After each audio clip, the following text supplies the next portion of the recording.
Bismillahirrahmanirrahim. Assalamualaikum warahmatullahi wabarakatuh.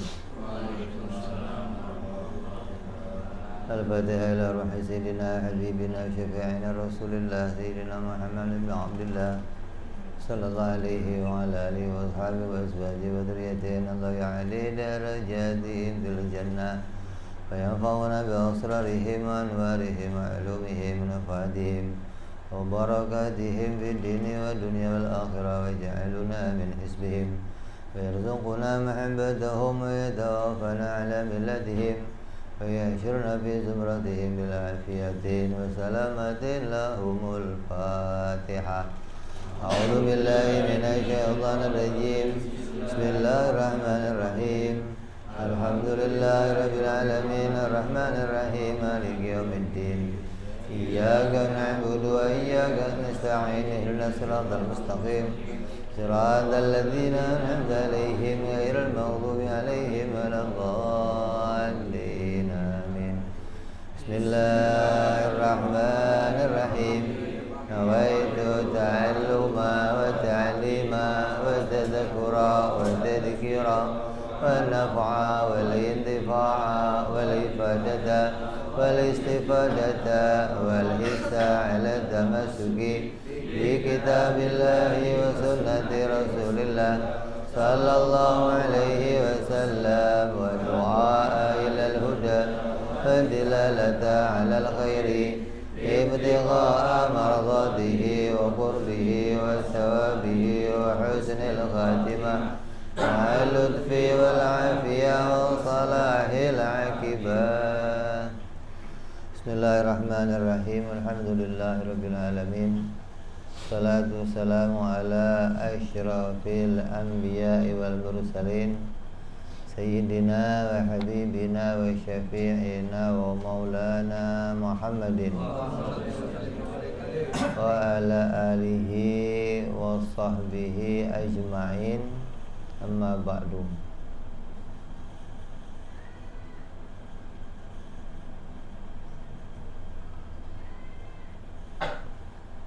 Qala musanniful kitab rahimahullah nafa'ana bihi wa bi'ulumihi fid darain. Allahumma iftah qulubana futuhal arifin wa bihidmatika wansur alaina birahmatika ya arhamar rahimin. Ila an qala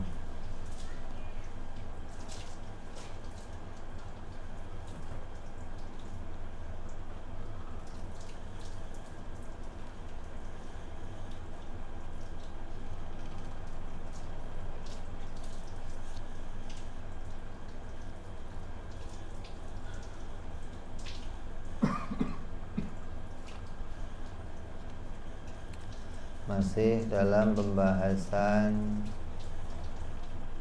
kesimpulan bahwa seluruh akidah yang kita pelajari semuanya masuk di dalam kalimat la ilaha illallah Muhammadur Rasulullah.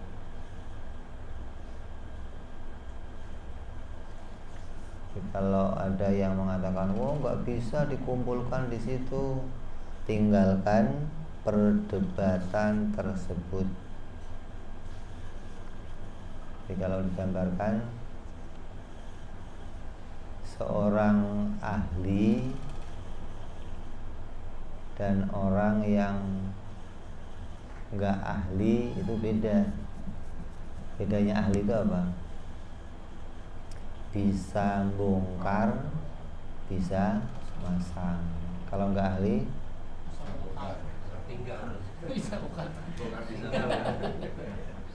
nggak nerima pasang, nerimanya bongkar. Lainnya apa? Bongkar pasang. Oh iya, komputer bongkar pasang berarti ahli gitu loh.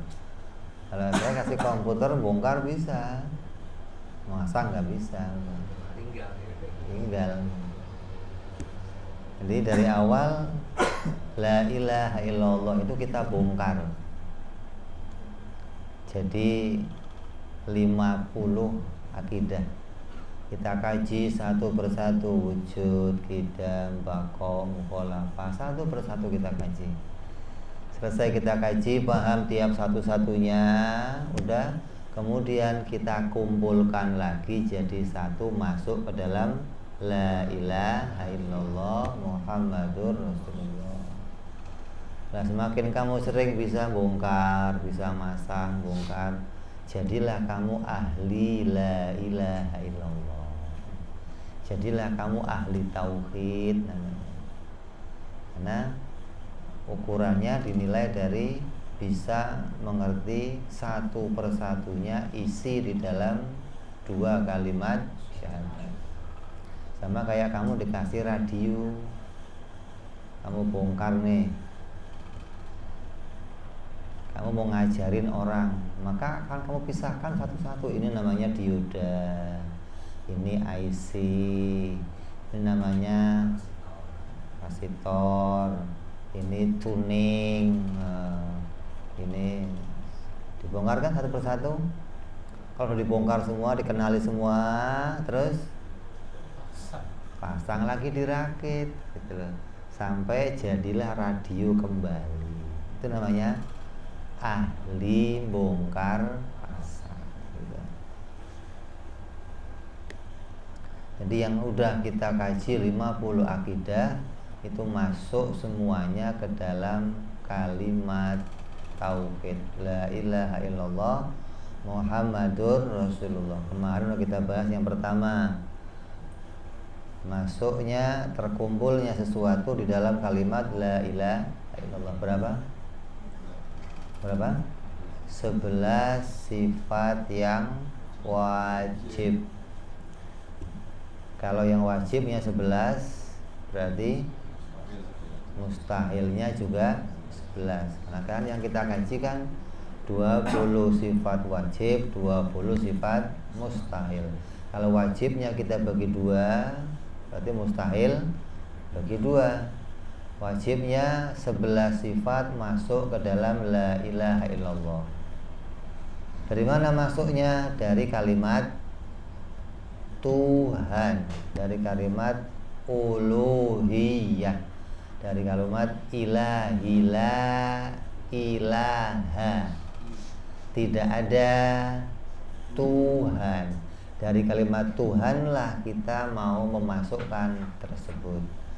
Kenapa? Karena Tuhan itu diberikan penjelasan adalah zat yang tidak butuh kepada segala sesuatu, dan segala sesuatu butuh kepada Dia. Itu makna Tuhan. Dari makna itu berarti kita ambil 2 definisi Tuhan, diberikan 2 definisi. Yang pertama, zat yang tidak butuh segala sesuatu. Yang kedua, segala sesuatu butuh Dia.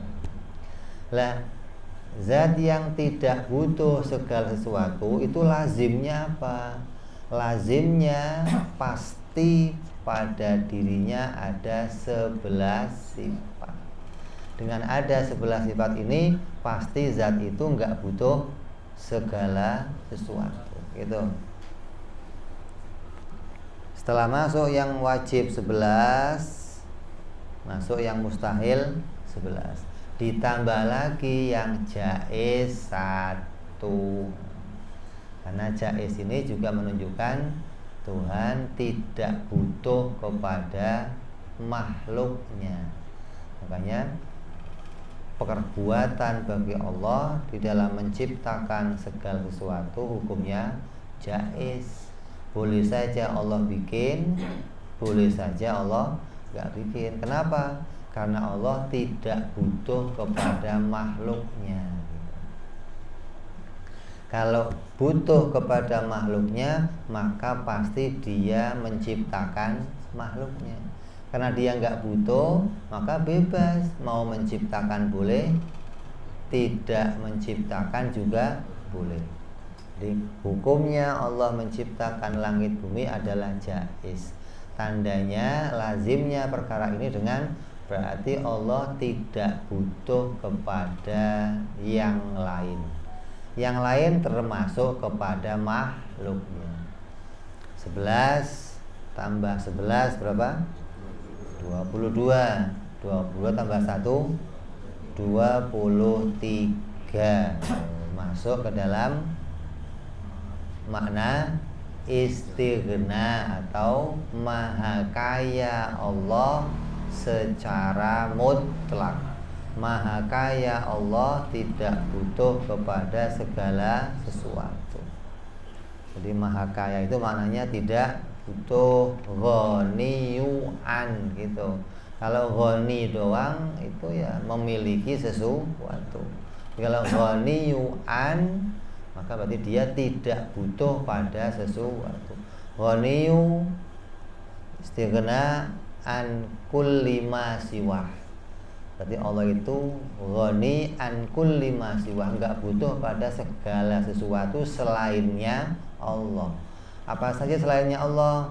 Enggak butuh pencipta, enggak butuh tempat, enggak butuh yang menyempurnakan, dan enggak butuh pada makhluknya. Allah enggak butuh pula pada pertolongan yang lain. Ini menunjukkan dia maha kaya secara mutlak. Terus setelah 23 ini kita kumpulkan masuk ke dalam definisi yang pertama, terus lanjut pada definisi yang kedua, yaitu makna iftikor, yaitu butuhnya segala sesuatu yang lain kepada Allah. Butuhnya makhluk kepada Allah, maka lazim dengan takrif ini pada Allah wajib ada 9 sifat. Kan kalau udah dibagi 11 sisanya berapa? 9. Jumlahnya 20. Apa aja yang 9 itu? Yang pertama wajib Allah esa. Terus Allah kudrat, iradat, ilmu, hayat. Terus qadiran, muridan, aliman, hayyan. 9 nih. 9 ini menunjukkan Allah dibutuhkan. 9 ini menunjukkan segala sesuatu pasti butuh hanya kepada Allah. Apa yang menunjukkannya? Yang menunjukkannya segalanya itu butuh kepada Allah, karena pada Allah ada sifat kudrat. Ini lazimnya nih, karena pada dirinya ada sifat kudrat, sifat kuasa, sifat mampu, berarti dia bisa menciptakan sesuatu, maka segala makhluk butuh kepada dia, karena hanya dia yang bisa menciptakan. Langit, bumi, manusia, malaikat, jin, dan seluruh isinya makhluk semua butuh kepada yang bersifat kudrat, iradat, ilmu, hayat. Qadiran, muridan, aliman, hayyan. Ini lazim nih. Kalau bisa menciptakan, maka menciptakan itu pasti berkaitan dengan kudrat, iradat, ilmu, hayat. Coba ente ngelihat yang gampang aja lah. Ada orang mau bikin rumah. Ente kalau lihat di jalan nih, lihat di jalan, tiba-tiba lihat bangunan keren banget, maka yang kamu pikirkan mesti yang bikin pinter, yang bikin pinter. Terus yang bikin pasti hidup, masa orang mati yang bikin?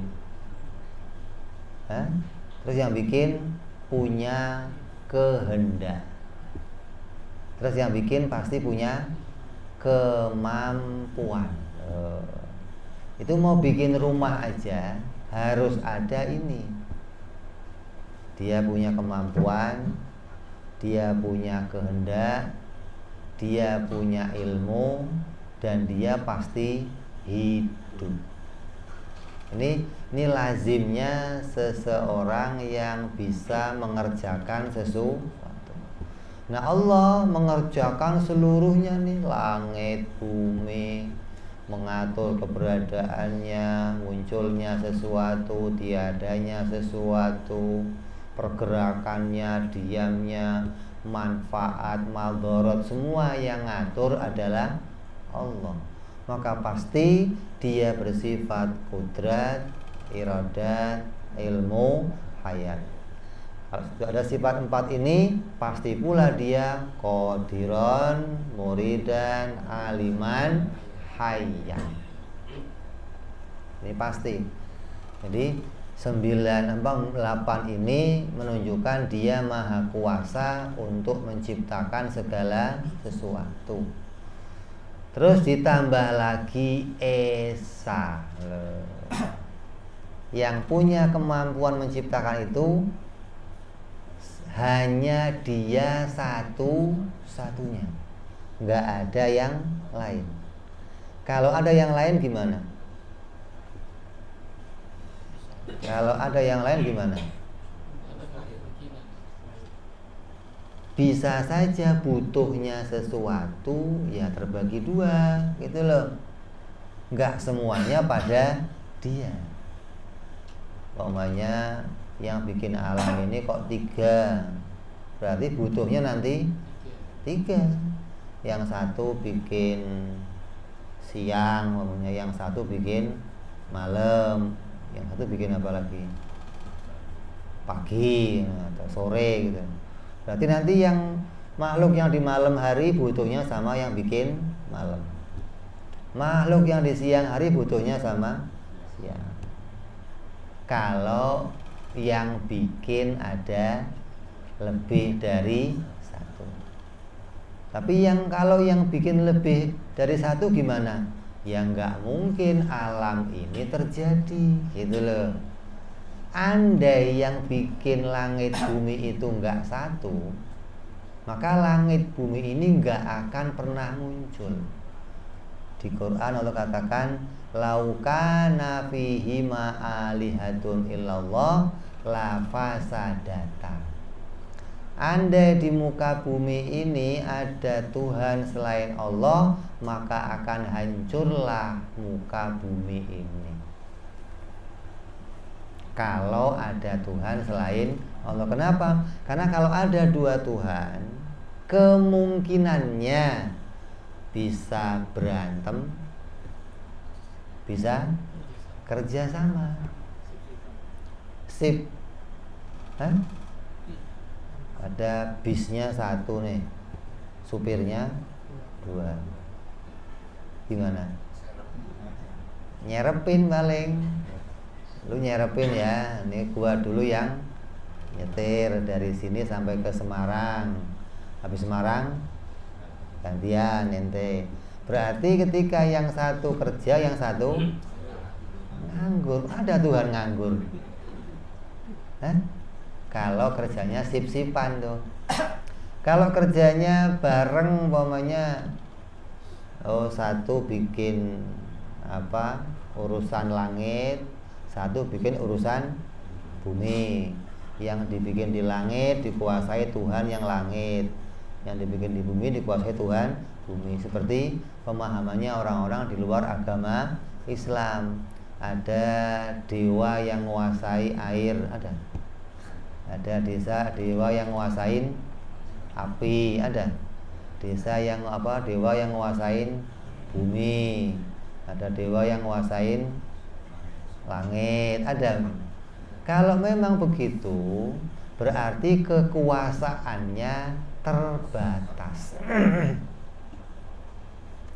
Gimana Tuhan yang super power kok kekuasaannya terbatas? Powerful, dia punya kekuasaan penuh, kok bisa kekuasaannya dibagi-bagi? Terbatas.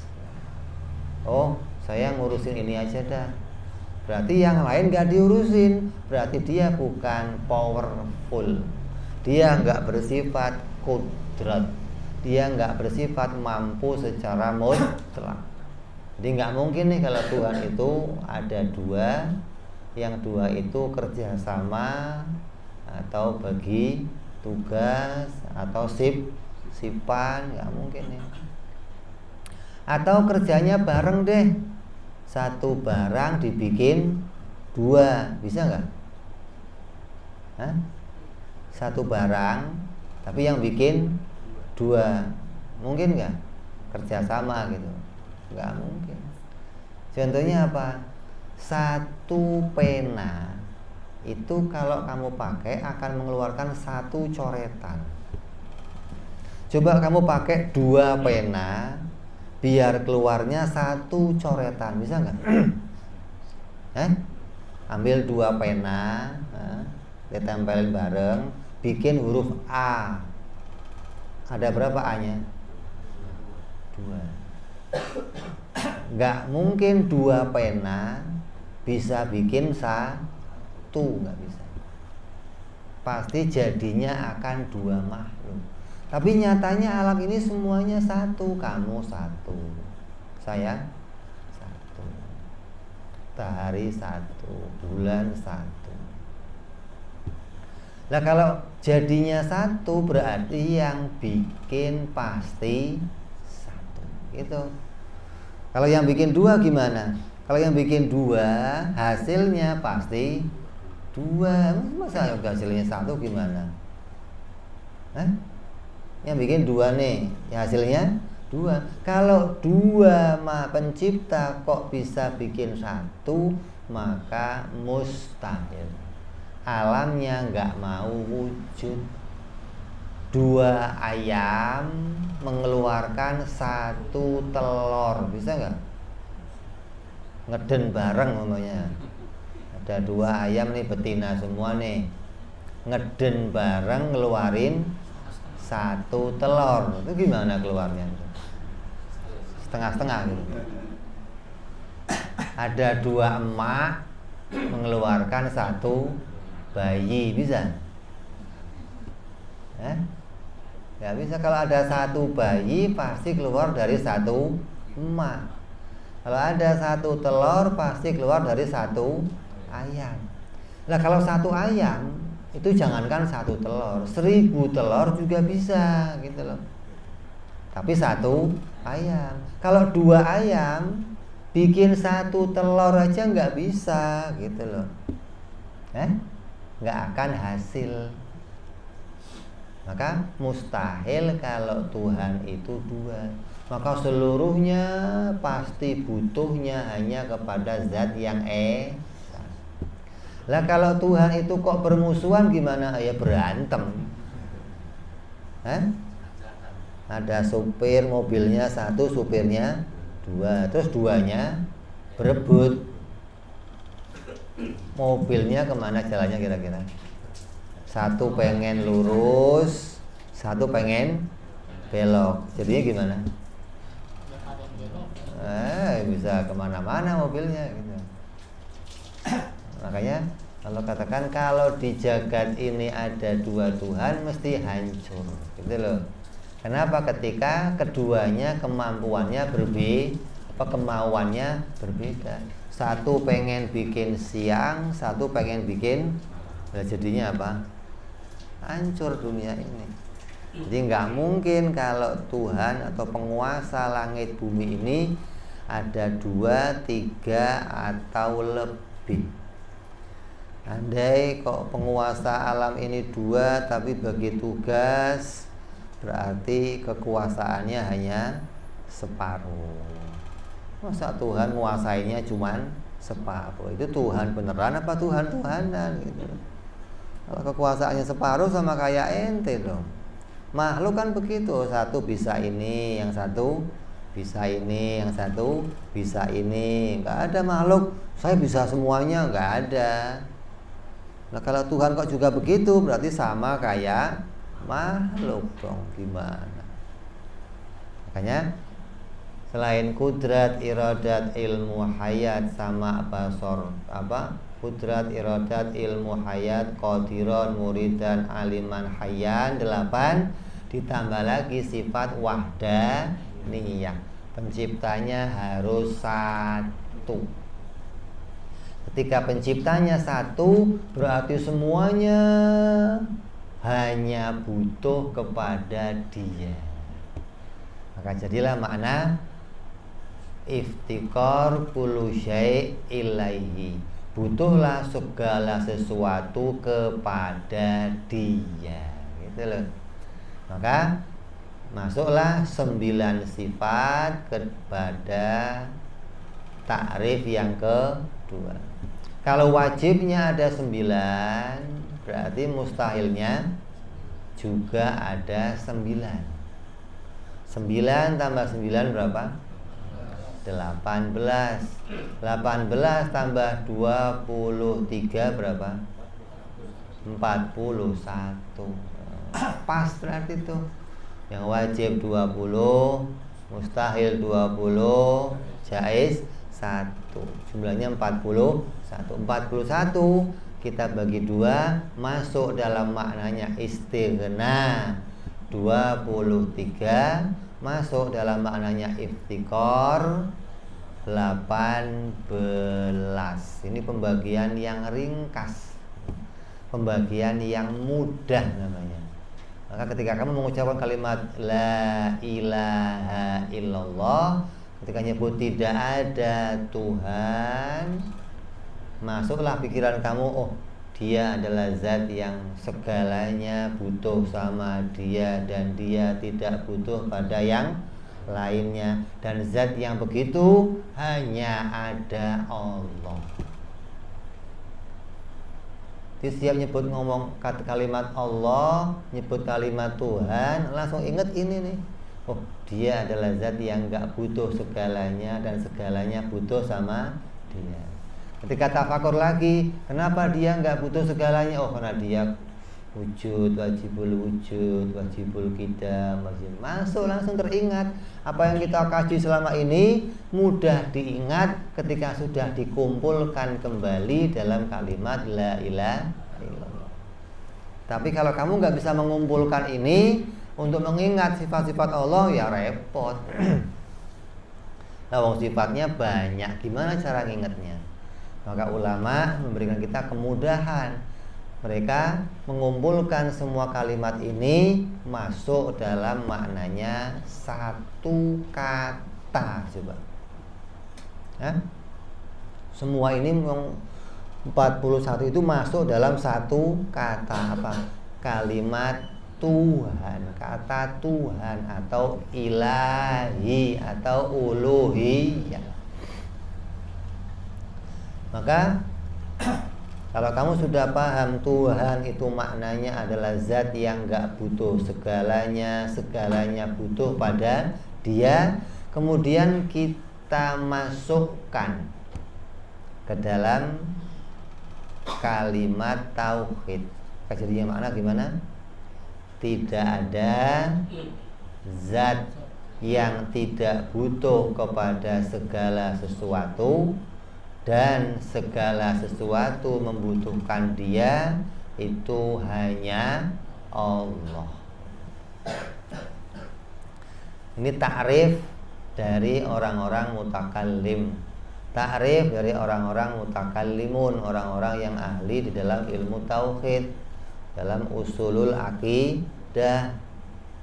Kalau takrifnya orang-orang ahli syariah, takrif secara agama, ditakrif apa sih Tuhan itu?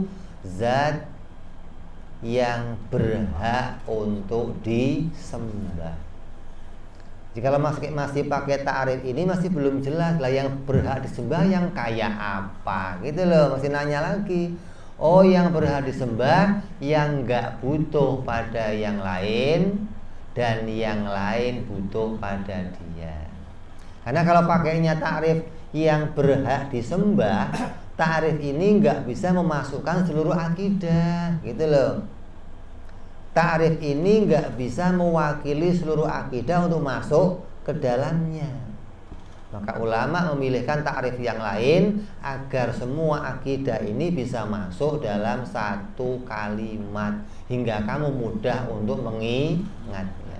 Hingga tiap kalimat itu dibaca, muncullah di hati kamu langsung pada sifat-sifatnya Allah Subhanahu wa ta'ala.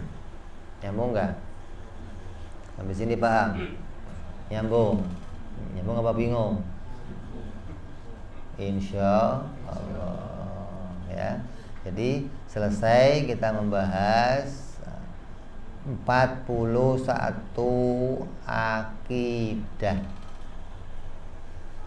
yang isinya ada wajib, mustahil, jaiz.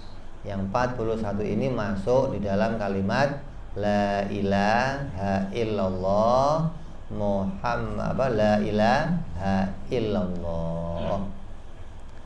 Terus ditambah lagi yang kedua kalimat Muhammadur Rasulullah. Maka kalimat Muhammadur Rasulullah itu juga memasukkan seluruh akidah. Kan yang kita kaji berapa? 50. Kalau sudah masuk 41 dalam la ilaha illallah, sisanya berapa? 9. Maka 9 itu berarti masuk dalam Muhammadur Rasulullah. Cara masukinya gimana? Dari kalimat Rasul. Muhammad Rasulullah. Apa sih Rasul itu? Oh, Rasul itu lazim, wajib bagi seseorang yang disebut Rasul itu punya sifat sidik, amanah, tabligh, fatonah. Terus mustahil, kedzib, khianat, kitman, baladah. Sidik, tabligh, amanah, fatonah. Mustahilnya kedzib, khianat, kitman, baladah. 8. Tambah lagi yang jaiz 1. Apa? Bersifat manusia. Jumlahnya ada 9. Maka 9 itu masuk di dalam pengertian Rasul.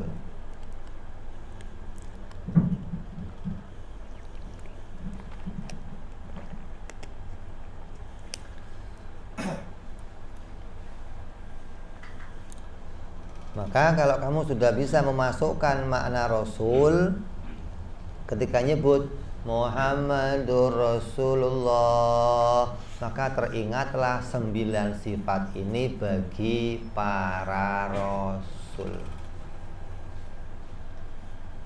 Nah, nggak mungkin dia akan disebut Rasul kalau nggak bersifat 9 ini. Jadi masuk akidah yang 9 ke dalam maknanya Rasulullah.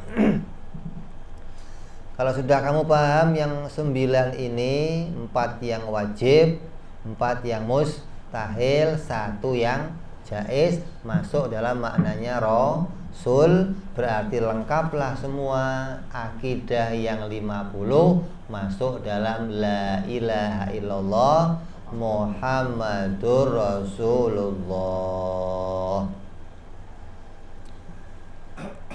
Maka seorang mukallaf wajib mengetahui 50 ini.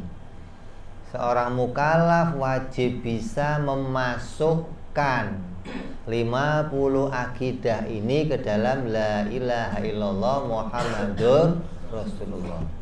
Kalau nggak bisa bagaimana? Kalau nggak bisa berarti syahadatnya ikut-ikutan, syahadatnya taklid, syahadatnya hanya bebek kata orang, syahadatnya hanya ambruk-ambruk pisang, syahadatnya Islamnya hanya untung-untungan. Nah, hukumnya bagaimana orang demikian? Ulama berbeda pendapat. Yang jelas imannya diperselisihkan antara sah atau tidaknya, gitu loh. Nah, ulama sepakat, semua orang yang ngerti ini sepakat ulama imannya sah dunia sampai akhirat. Kenapa? Karena keimanannya berdiri dengan ilmunya sendiri. Imannya berdiri dengan ma'rifat, sesuai apa yang diperintahkan oleh Allah Subhanahu wa ta'ala. Wa tiap-tiap orang Islam diperintah untuk ma'rifat kepada Allah. Nah, kalau nggak sampai ngerti ini, berarti nggak sampai pada pengertian ma'rifat.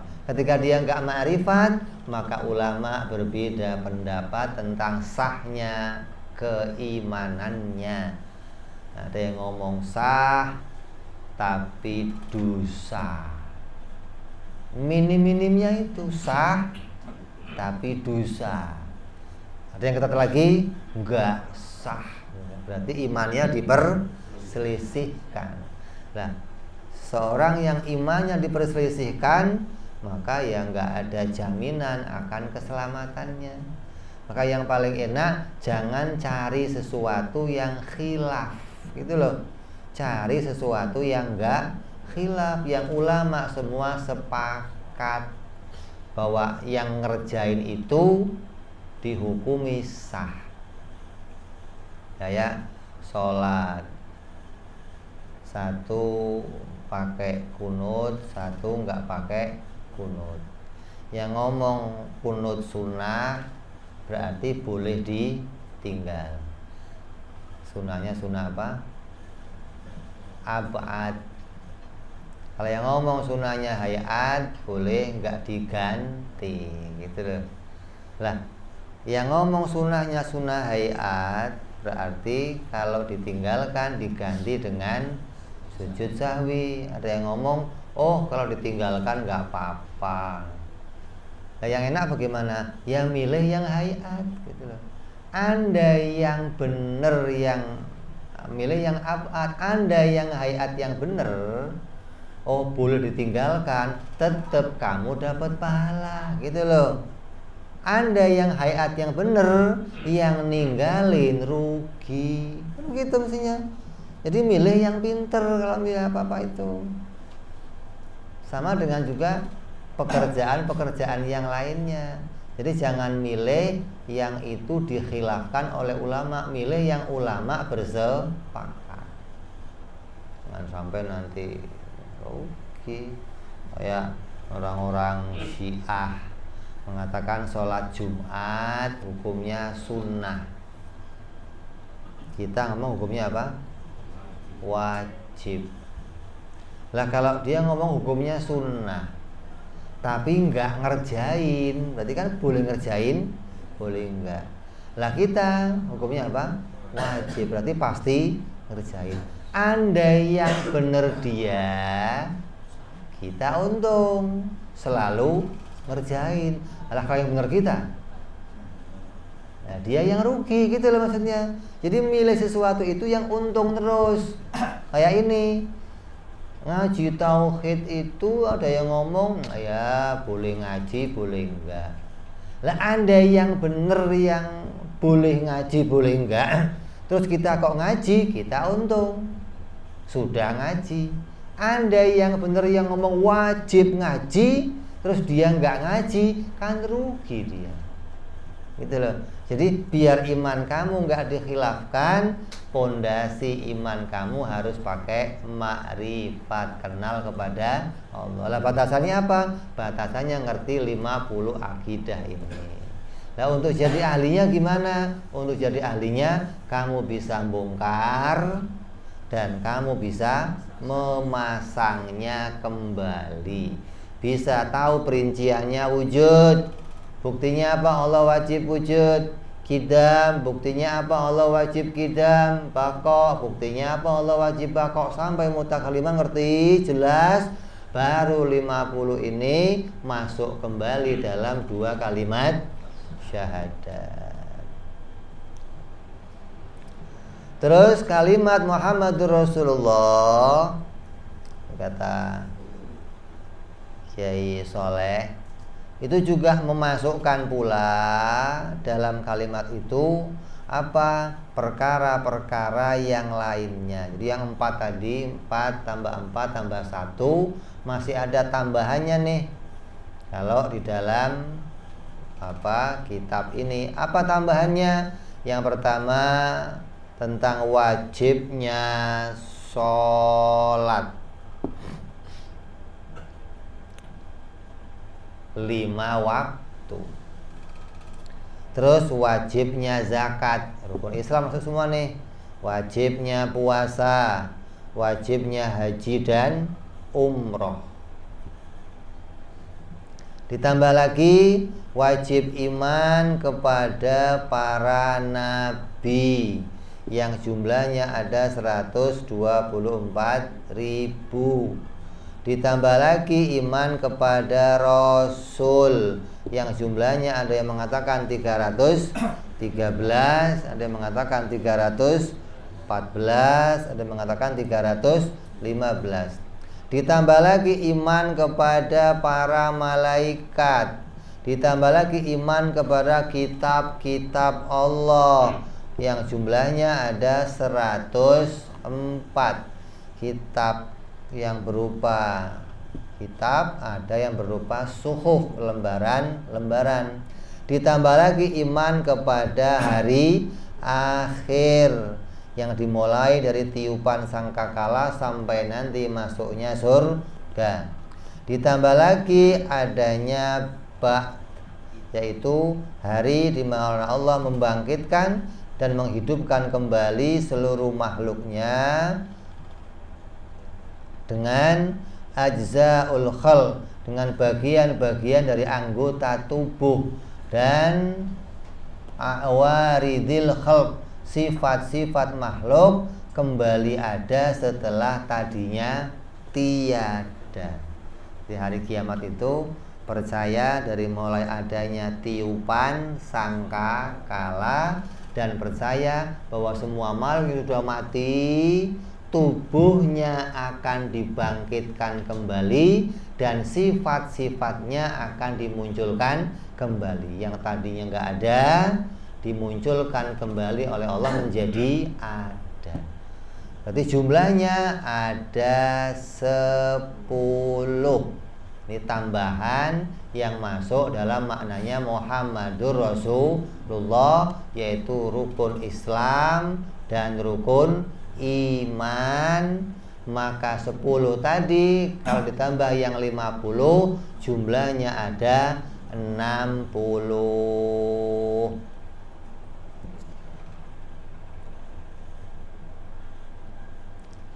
Maka kata Muhammadur Rasulullah mencakup keimanan pada segala sesuatu yang dibawa oleh Rasul. Masuk semua tuh. Seperti juga kondisi dan fitnah di alam kubur. Masuk tuh iman kepada perkara yang gaib. Pertanyaan malaikat mungkar nakir di dalam kubur sebanyak 3 kali. Ada juga yang mengatakan 7 kali. Ada lagi bagi orang mukmin dan 40 kali bagi orang kafir. Maka sebagian ulama mengatakan seorang mukmin wajib mengetahui 2 kalimat syahadat, sebab jika tidak mengerti makna dan maksud kalimat syahadat tidak akan memberi manfaat bagi orang yang mengucapkannya. Yang ngomong itu nggak dapat faedah. Jadi ngomong la ilaha illallah Muhammad Rasulullah tapi nggak mengantarkan dia kemana-mana gitu loh. Andai dia mau masuk Islam, keislamannya hanya dihitung di dunia tapi nggak sampai ke akhirat. Ini pendapatnya sebagian ulama. Maka rugi bagi orang yang bersyahadat tapi nggak ngerti maknanya 2 kalimat syahadat. Nah terus bagi orang yang mau berzikir nih, lebih utama mana? Berzikir dengan afdhalu dzikri la ilaha illallah, atau berzikir dengan fa'lam annahu la ilaha illallah. Kan sering kamu dengarkan ya, kiai-kiai itu afdhalu dzikri la ilaha illallah, kada gedek, ada begitu. Atau ada yang ngomong apa? Fa'lam annahu la ilaha illallah. Ada yang digabung sekalian afdhalu dzikri Fa'lam annahu, campur-campur sekalian dah, la ilaha illallah. Berarti ini ada yang ngaji, ada yang nggak ngaji gitu maksudnya. Digabung jadi satu gitu. Afdhalul dzikri fa'lam annahu. Lebih utama mana? Pakai fa'lam annahu atau pakai afdhalul dzikri? Maka kata ulama, biar bacaannya tetap dapat pahala walaupun nggak ngaji, walaupun kamu nggak ngaji, biar dihitung ada pahalanya, maka bacaannya fa'lam annahu la ilaha illallah. Kenapa? Karena fa'lam annahu la ilaha illallah itu ayat Al-Quran. Orang yang baca Al-Quran walaupun nggak ngerti maknanya tetap diberi pahala, gitu loh. Beda sama zikir nih. Kalau zikir nggak ngerti maknanya nggak dikasih pahala. Tapi kalau baca Al-Quran, walaupun kamu nggak ngerti artinya, nggak ngerti maknanya, asal kamu baca, tajwidnya benar, tetap mendapatkan pahala. Jadi orang yang zikirnya la ilaha illallah tapi nggak ngerti makna ini, kata ulama, pilih dengan awal fa'lam annahu la ilaha illallah. Seakan-akan kamu sedang mengulang-ulang ayat-ayat Al-Quran, gitu loh. Kalau ngulang ayat Quran ya nggak perlu paham maknanya, gitu. Karena yang mau diulang adalah ayat Al-Quran. Lah bagi orang yang mengerti maknanya, maka orang itu lebih afdol dengan afdolu dzikri la ilaha illallah. Karena kalau la ilaha illallah mau dimaknai dengan zikir, maka yang mendikirkannya harus ngerti maknanya. Kalau orang zikir nggak ngerti maknanya, dapatnya apa? Ngiler, dapatnya ngeces, dapatnya capek, dapatnya belajar zikir, tapi nggak diberi kebaikan di dalam zikirnya. Kenapa? Karena aslinya zikir itu kan memperbanyak mengucapkannya dan mengingatnya, gitu loh. Nah kalau kamu nggak pernah ingat apa-apa, berarti nggak dihitung zikir, gitu maksudnya. Zikir itu bacanya diulang-ulang dan mengingat apa yang dibaca. Nah kalau kamu nggak ingat apa-apa gimana? Ya nggak dihitung baca apa-apa. Jadi kalau kamu kok sudah ngaji ini, paham isinya, paham dalamnya la ilaha illallah, maka yang terbaik kamu awali dengan afdhalu dzikri la ilaha illallah. Nah kalau kamu kok tahu yang ngaji setengah enggak, ya fa'lam afdhalu dzikri fa'lam annahu la ilaha illallah, gitu. Jadi yang enggak ngaji ya apa? Dia dapat mengulang-ulang bacaan Al-Quran. Yang ngaji ya dia inget-inget maknanya la ilaha illallah, gitu loh. Nah kalau yang baca ayat Quran bolak-balik tapi nggak inget nggak apa-apa. Lah kok nggak inget Pip? Iya kan dia lagi inget berkat. Kapan berkatnya keluarnya? Yang penting kalimatnya diucapin berulang-ulang. Ingetannya nggak nginget maknanya, ngingetnya berkat. Nah kalau yang afdhalul dzikri, yang diingat nggak nginget berkat, yang diingat maknanya la ilaha illallah. Ya, jadi lebih baiknya yang mana? Tinggal bagaimana keadaannya. Maka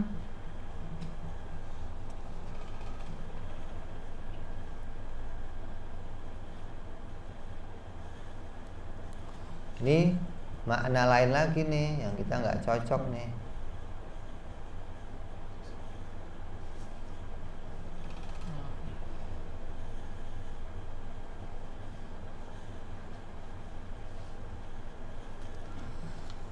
Jadi orang yang biasa itu disunahkan apa? Bacanya dipanjangkan. sunnah membacanya dipanjangkan la ilaha illallah. Berapa panjangnya? Panjangnya 6 harokat. Kalau boleh ketuk la ilaha illallah gitu loh. Sambil di dalam kalimat la itu kamu ingat pada hak-haknya Allah Subhanahu wa ta'ala.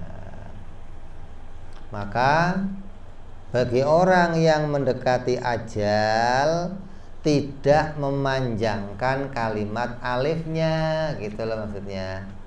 Jangan keselak mati langsung, nanti kan repot dia. Udah pendek-pendek aja, nggak usah panjang.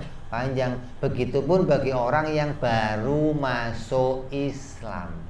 Ketika mau kamu tuntun masuk Islam, nggak usah panjang, nggak usah la ilaha illallah, selesai gitu. Biar cepat masuk Islam. Belum masuk Islam mati duluan kan repot, masih mati kan repot, berarti belum masuk Islam, baru la doang. Maka bagi orang yang dua ini jangan dipanjangkan. Nah bagi yang lain yang masih sehat, masih normal, dipanjangkan lebih utama gitu. Walaupun lebih dari 7 alif, maka sebaiknya sikap tenang dan penuh ta'zim saat membaca lafzul jalalah. Ini yang benar begini. Jangan sampai kamu ikut paham, oh kalau orang yang mau mati nuntunnya jangan la ilaha. Nanti kalau sama la ilaha mati, berarti matinya kafir. Kenapa? Kan tidak ada Tuhan. Harusnya gimana? Lengkap dong, tidak ada Tuhan kecuali Allah, la ilaha illallah. Nah kalau dia nggak sempet, baru sampai la ilaha mati, ya nanti matinya kafir. Jadi kamu nuntunnya cukup Allah, Allah, Allah gitu. Ini makna yang kita kaji nggak begitu. Kalau mau nuntun, la-nya jangan panjang, tetap la ilaha illallah. Lah kalau la ilaha mati gimana? Nggak apa-apa. Oh la ilaha mati kok nggak boleh, gimana sih? Kalau kamu ngomong la ilaha itu kafir, illallah mukmin, berarti kamu tiap hari kafir mukmin. Asal ngomong la ilaha, kamu kafir berarti. Illallah mukmin. Ngomong la ilaha lagi kafir. Illallah mukmin. Apa begitu hukumnya? Kan nggak begitu. Berarti ngomong la ilaha itu tetap jadi orang mukmin. Kenapa? Karena ketika kamu ngomong la ilaha itu lagi mengingat hak-haknya Allah yang 50 tadi, gitu loh. Yang 50 tadi kamu ingat, yang begitu itu illallah hanya ada pada Allah. Nanti kita akan bahas nih, la itu harusnya nggak berfungsi, gitu loh. La itu nanti mendudukinya apa? Seperti kalimat inna, nanti kita akan bahas setelah ini. Jadi nggak difungsikan dengan makna yang sebenarnya. Kenapa? Karena kalimat la ilaha illallah itu asalnya dari sebuah pertanyaan. Apakah ada Tuhan selain Allah? Gitu. Nabi ditanya nih, Tuhan itu siapa? Allah. Apa ada yang lainnya? Nggak ada yang lainnya. Gitu asalnya begitu. Jadi la-nya itu bukan berfungsi untuk meniadakan Tuhannya Allah, bukan. Untuk meniadakan kemungkinan, gitu loh, adanya Tuhan yang lain. Karena kalau la itu difungsikan meniadakan, yang mau ditiadakan siapa? Oh nggak ada Tuhan lain kok ditiadakan. Nggak ada Tuhan. Memang nggak ada. Berarti aslinya nggak berfungsi dong la itu. Meniadakan siapa? Oh memang nggak ada yang lain, gitu loh. Kecuali begini, nggak ada wanita yang kusukai kecuali kamu. Nah betul tuh. Karena ada wanita yang lain, gitu. Berarti la-nya berfungsi. Ya, gombal loh, malah begitu. Gak ada anak yang kusayangi kecuali ente. Karena ada anak yang Lah itu lahnya berfungsi. Tapi kalau tidak ada Tuhan, insya Allah lahnya nggak berfungsi. Lah meniadakan siapa? Oh nggak ada yang lainnya kok ditiadakan. Gitu loh. Jadi kalau mau difungsikan ditiadakan, yang mau ditiadakan siapa? Kemungkinan adanya Tuhan. Itu kemungkinan doang, bukan nyata adanya Tuhan terus kita tiadakan. Jadi bukan la ilaha kafir. Lah kafirnya kenapa? Meniadakan Tuhan, Tuhan mana? Mau nggak ada yang lain kok kafir, gitu loh. Dia ngomong la ilaha itu nggak kafir, karena memang nggak akan ada Tuhan yang lain. Justru ngomong la ilaha itu sedang mengingat 50 akidah yang ada dalam maknanya ketuhanan. Yang 50 akidah ini hanya ada pada Allah, gitu. Nyambung ya. Ini kita akan bahas makna ini dalam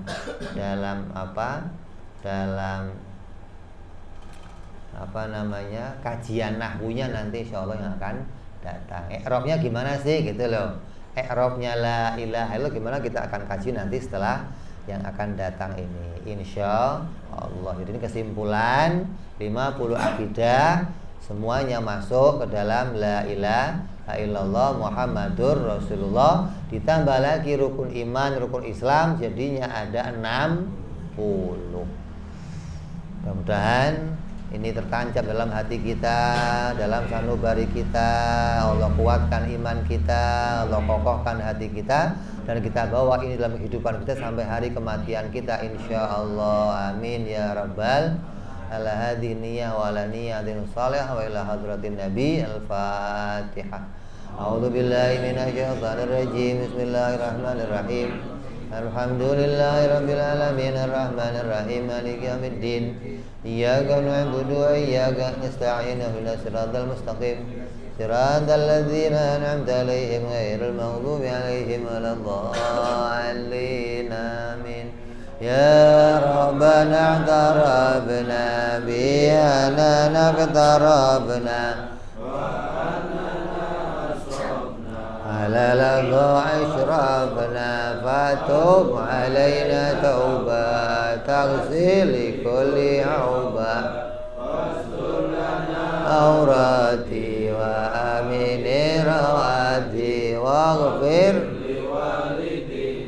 ربي ومولودنا والآل والإخوان سائر الهلال وكل محبة أو جرة أو صحبة والمسلمين أجمعين. آمين ربي اسمع فضلا